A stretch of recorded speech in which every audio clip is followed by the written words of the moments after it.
À une également aujourd'hui, ce squat qui se vide à Schaerbeek.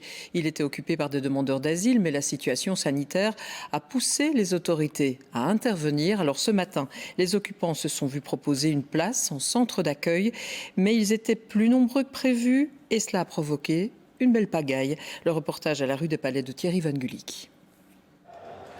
Une joyeuse pagaille, c'est ce à quoi ressemblait ce matin le spectacle des centaines de personnes qui attendaient d'être évacuées du squat de la rue du Palais. Et c'est vrai qu'il y avait urgence, tant les conditions de vie dans le squat étaient devenues épouvantables.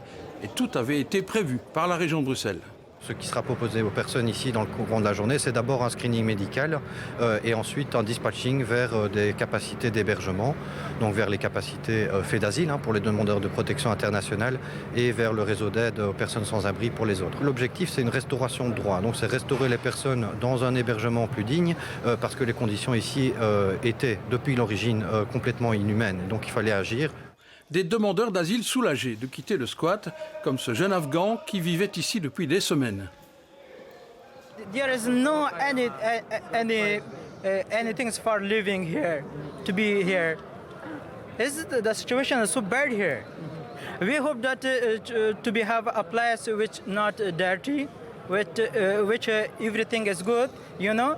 There is no dirty, there is enough toilets and other things which we need.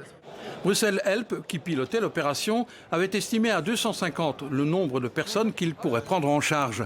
Amenées dans un centre d'accueil, les personnes évacuées pouvaient prendre une douche et subir un examen médical.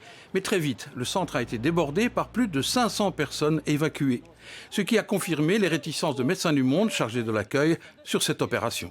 On trouve qu'il faut des solutions structurelles et pas une évacuation parce qu'à un moment ça devient ingérable. En fait, ça fait des mois qu'on sait qu'il y a un moment, il y a eu 1100 personnes dans ce squat. Donc c'est vrai que Fait d'Asile ici a évacué 40 personnes par jour plus ou moins depuis quelques jours. Mais voilà, il n'y a toujours pas de solution structurelle à cette crise de l'accueil parce que ce n'est pas une crise migratoire, c'est une crise de l'accueil. Alors des dizaines de personnes déjà évacuées risquent fort de se retrouver à nouveau dans la rue.